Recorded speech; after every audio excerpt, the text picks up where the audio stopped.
नमस्कार मित्रों, हर लिखने वाले या सृजनशील व्यक्ति की ज़िंदगी में बहुत सारे उतार चढ़ाव बहुत आते हैं।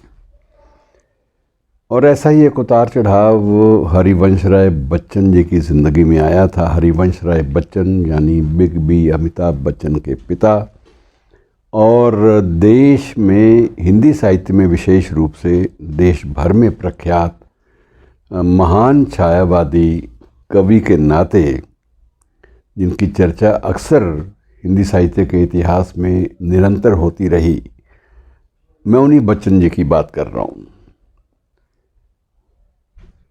उनसे भेंट का मौका कई बार मिला, लेकिन एक बार ऐसा भी हुआ कि जब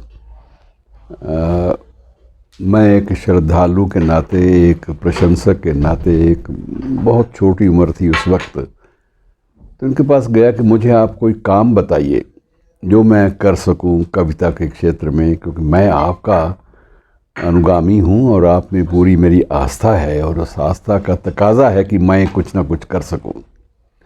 और उस वक्त बच्चन जी ने मुझे एक कविता थमा दी कि इसका अनुवाद तुम कर सको तो करना, और कविता थी रूडयार्ड किपलिंग की इफ़। और मुझे भी उस कविता का अनुवाद, एक कविता का अनुवाद करने में मुझे इतना लंबा समय लगा कि जब वो कविता का अनुवाद करने के पश्चात मैंने वो भेजी, तो तब तक वो अंतिम सांसें गिन रहे थे, अंतिम सांसें ले रहे थे।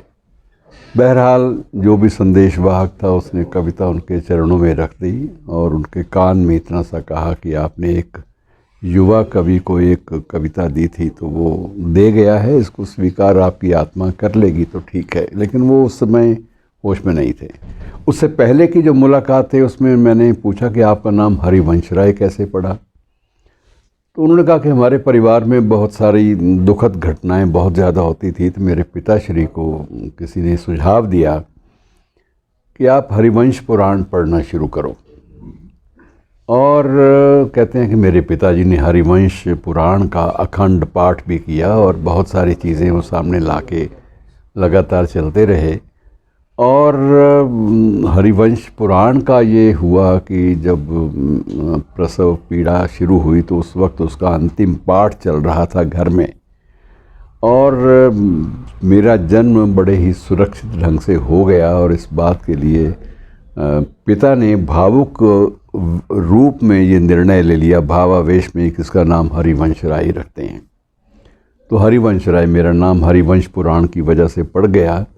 और उसके बाद बहुत सारे जीवन में उतार चढ़ाव बहुत सारे आते रहे। उन्होंने बताया था कि एक समय ऐसा भी आया कि जब मैं प्रशंसा हमेशा करता था पंत जी के काव्य की, और जब मैंने उनकी काव्य प्रतिभा के बारे में कुछ एक बातों का उल्लेख किया, कुछ एक उनके पत्र जो थे उनका उल्लेख किया, तो पंत जी नाराज़ हो गए। और उनका ये कहना था कि ये पत्र तो निजी रूप में मैंने लिखे थे, तुमने इसका ये किया वो किया।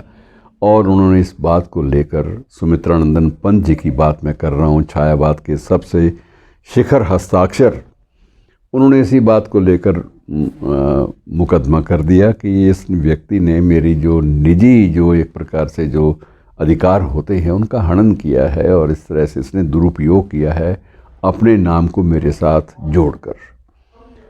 और वो कहते हैं कि मुकदमा तो किसी ढब में जीत गया, लेकिन उसके बाद घर आते ही मैंने पहला काम ये किया कि कविता संकल्प कर लिया, कविताएं मैं नहीं लिखूँगा।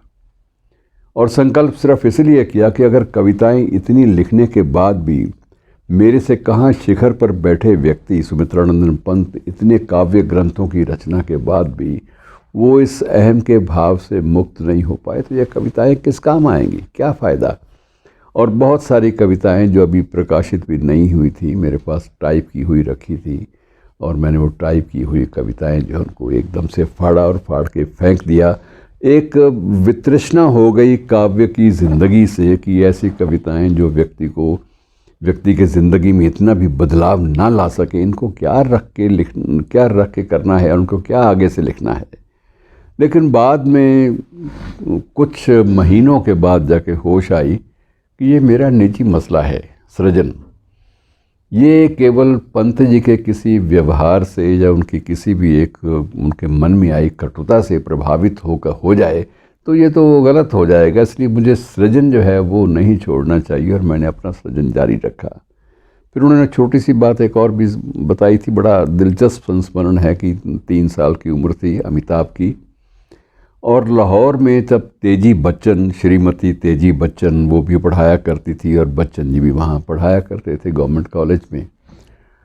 और हुआ ये कि टिकट खिड़की पर टिकट लेने गए हरिवंश राय बच्चन, और साथ में उंगली पकड़कर वो अमित भाई को भी ले गए, बेटे को भी ले गए, 3 साल के बच्चे को। बेटे ने देखी रौनक मेला, इधर उधर उसको दिल लगा बड़ा और वो उंगली छुड़ा के भाग गया। और ये टिकट की बुकिंग विंडो से गई, बच्चन जी बताते थे कि बुकिंग विंडो से मैं फ़ौरन बाहर आया कि मुझे ये हो गई चिंता कि ये इतनी भीड़ में, लाहौर का रेलवे स्टेशन और वहाँ तो भीड़ इतनी ज़्यादा लगी रहती है, मैं कहाँ खोजूँगा।